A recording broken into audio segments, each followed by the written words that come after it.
Et c'est parti pour Enjeu patrimoine. Aujourd'hui, on va parler des options, ce sujet encore marginal en gestion de patrimoine est déjà tout de même largement utilisé par les investisseurs institutionnels. Alors, quel est l'intérêt stratégique pour les CGP et pour leurs clients? On va faire aussi un bilan sur ce que c'est, comment ça fonctionne. Et pour cela, nous sommes ravis de recevoir Paul Marcel. Bonjour. Bonjour Pauline. Vous êtes associé à l'atelier des options et Yann Leher, bonjour. Bonjour Pauline. Vous êtes fondateur de 23IS. Entrons directement dans le sujet avec vous, Paul. Peut-être, qu'est-ce qu'une option? Alors une option, pour faire très simple et pour que tout le monde comprenne bien, en fait, c'est une assurance. D'accord.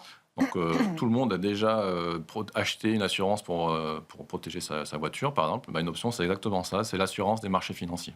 Donc c'est pour protéger quand on achète une action, par exemple, ou pour protéger son portefeuille? Oui, tout à fait. Donc avec une option, on va pouvoir protéger soit une position individuelle, soit tout un portefeuille en entier. D'accord. Ça peut être contre la hausse de matières premières, ça peut être, voilà, c'est assez vaste, mais c'est vraiment l'assurance pour protéger une position ou un portefeuille.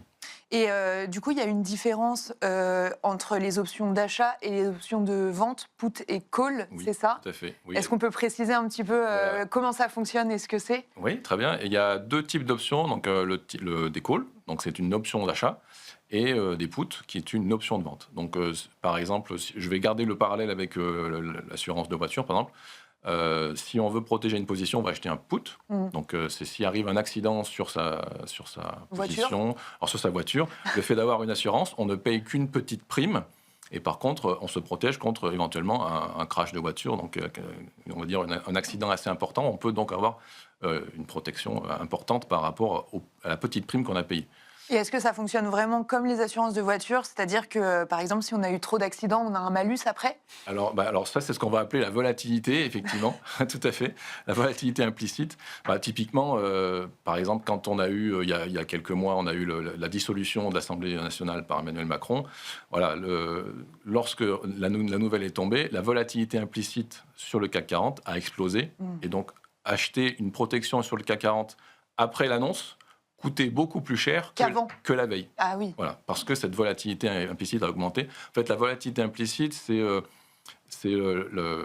l'incertitude future D'accord. sur un produit. Donc, plus il y a d'incertitude, plus cette volatilité implicite va être élevée et plus les options vont être chères. Alors, Yann, pourquoi les options deviennent aujourd'hui un vrai sujet, ou peut-être que c'était d'ailleurs un sujet avant, mais qu'on en parlait peut-être un petit peu moins, pour les CGP et aussi pour leurs clients?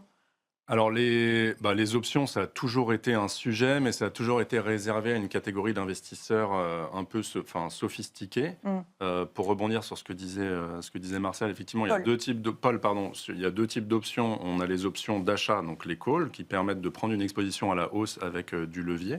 Donc il y a cette dimension de levier, donc de crédit implicite, qui permettent pas dépenser toute la valeur d'une action, mais s'y exposer quand même. Et il y a la fameuse protection, je rejoins complètement l'analogie sur la prime L'assurance. d'assurance, sur l'assurance, avec ce mécanisme un peu particulier des options, qui sont des instruments, quand on creuse, qui sont des instruments un petit peu compliqués, où en fait, l'option va renforcer son exposition à la baisse au fur et à mesure que le marché baisse. Donc elle va vous donner de plus en plus raison. En contrepartie de ça, il va falloir dépenser cette prime. Donc si jamais on a tort sur son pari, ou si jamais il n'y a rien à protéger, si jamais on n'a pas d'accident de voiture, en réalité, voilà, on a jeté ça à la poubelle. C'est vraiment quelque chose qu'on connaît dans le monde de l'automobile ou ailleurs.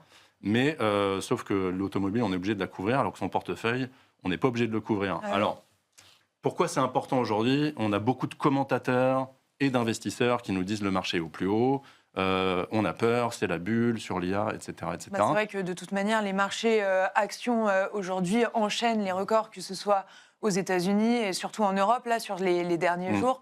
Donc tout est au plus haut, et même en Asie aussi. Ouais, ça a bien rebondi. L'Europe a bien rattrapé son retard par rapport aux États-Unis. Mais bon, le S&P, par exemple, qui est le marché phare aux États-Unis, lui, il passe 70% de son temps au plus haut. Donc, quelqu'un qui a peur du plus haut, il passe son temps à se couper. Donc, en fait, il y a deux manières de faire quand le marché est au plus haut. Soit on se dit, je prends mes gains et j'arrête d'être exposé à la hausse. Donc, ça, c'est l'équivalent pour une voiture de dire, j'ai peur de l'accident, je vends ma voiture. Bon, c'est quand même un peu dommage. Ou alors, je renforce mon assurance. Donc en fait, là, aujourd'hui, c'est très important, effectivement, de s'intéresser aux options parce que le marché est réputé cher. Donc au lieu de se couper et de potentiellement rater toute la vague à venir de performance. Hein. Les Cassandre qui nous expliquent depuis quelques mois, voire quelques années, que le marché est déjà très cher, ont raté des dizaines de pourcents de hausse. Donc on ne veut pas ça pour nos clients, on ne veut pas ça pour les investisseurs. Donc plutôt que couper son exposition, on va acheter des puts, qu'on va rouler au fur et à mesure que le marché monte. Donc évidemment, on va laisser un petit peu d'argent sur la table parce que ces primes, elles ne sont pas gratuites.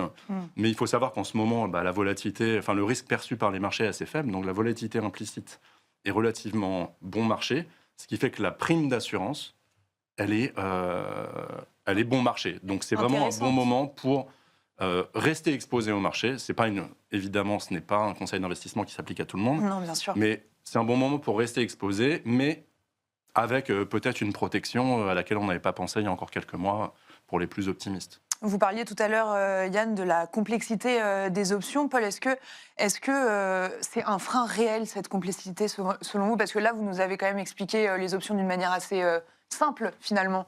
Quand on les compare à une assurance, c'est... Oui, alors les options sont même encore plus simples qu'une assurance, parce qu'une assurance, quand vous faites une demande de prêt à un assureur, vous avez 3 assurances différentes où il n'y a pas la même chose dedans, avec des petites lignes qu'il faut bien lire. Avec une assurance, comme c'est un marché réglementé, il y a des choses qui sont standardisées, et donc tout le monde voit la même chose et tout le monde sait de quoi on parle.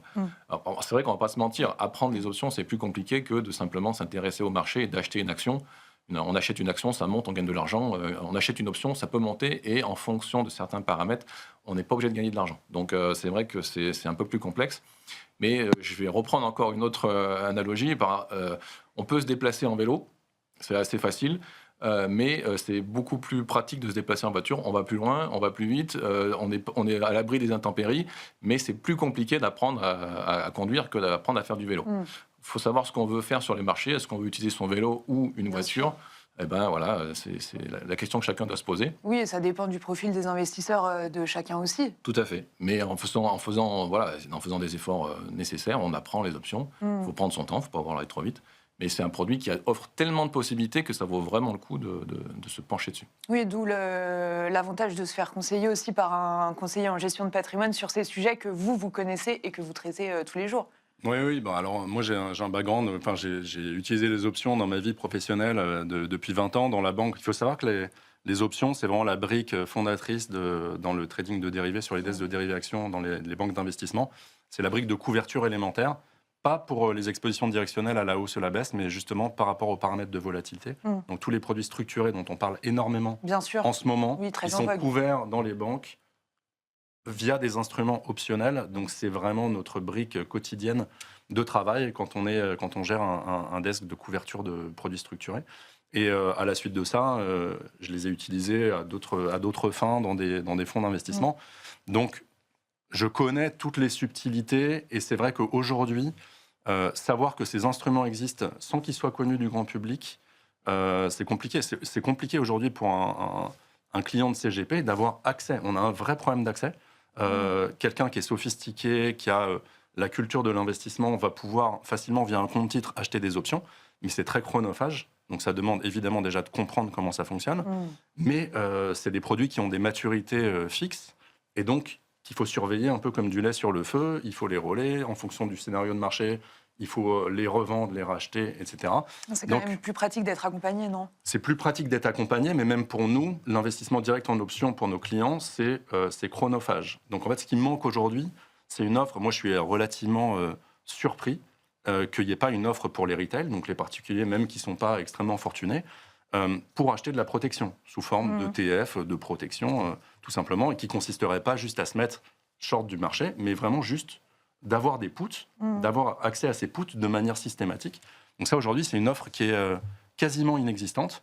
Donc aujourd'hui, ce qui permet à des clients de CGP d'être investis sur ce type de produit de couverture, c'est soit via l'assurance vie luxembourgeoise, en déléguant à des gérants sophistiqués, mais en fait, le régulateur considère que les instruments optionnels étant compliqués, ils sont destinés à une clientèle sophistiquée type professionnel, alors que ça peut les aider à se couvrir.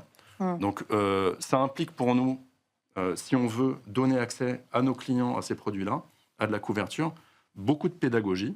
Ça implique malheureusement qu'ils aient une certaine envergure financière aussi.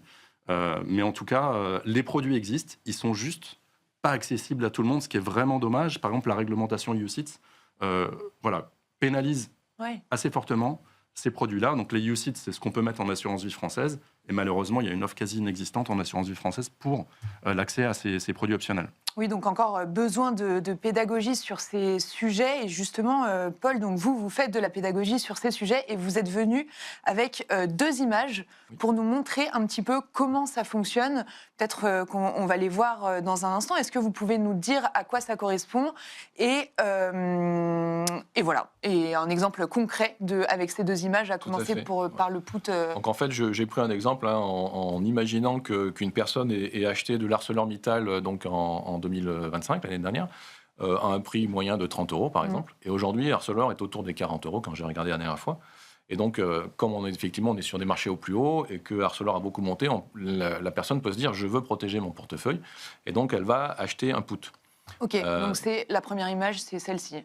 Tout à fait, c'est ça. Voilà. Donc, comme je reprends toujours l'exemple avec la voiture, on peut acheter un put pour s'assurer tout risque ou on peut s'assurer au tiers. Ah. Donc, comme pour une voiture, si on s'assure tout risque, c'est plus cher. Si on s'assure au tiers, c'est moins cher. Donc là, l'exemple que j'ai donné, c'est sur un put de strike 32, donc un prix d'exercice 32.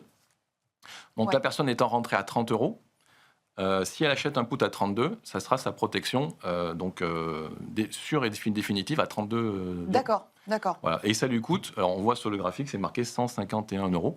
Donc ça lui coûte 151 € pour protéger une position de 100 actions sur son portefeuille. D'accord. Et donc après, si on peut passer au graphique suivant, on va voir que... Put action. Voilà, donc vous allez voir que le put à 32, donc on n'a pas de perte en fait. Vous voyez, la ligne du zéro, c'est ce qu'on appelle les pertes et profits. Et on voit qu'on se trouve toujours au-dessus de zéro. Parce qu'en fait, justement, la personne, en ayant acheté un put à 32, se couvre à 32. Donc, comme elle est rentrée à 30 sur le marché, elle ne peut pas perdre plus que ça. Et malgré la prime, donc voilà, si vraiment ça tombait en dessous de 32 €, elle gagnerait quand même, elle s'assurait d'un gain de 49 €. Donc, c'est pas énorme, mais au moins, elle a garanti son prix. Et surtout, elle n'a pas dépensé beaucoup. Ce qui fait que là, maintenant, si l'action continue de monter, elle profite pleinement de la hausse de l'action. Et donc, voilà, c'est un moyen très, très pratique de protéger et d'assurer surtout un prix de vente garanti. Merci messieurs, on va devoir s'arrêter là. Merci Paul Marcel, vous êtes associé à l'Atelier des options. Et merci Yann Leher, vous êtes fondateur de 23IS. Merci à tous d'avoir regardé cette interview et on se retrouve tout de suite dans l'œil de l'expert.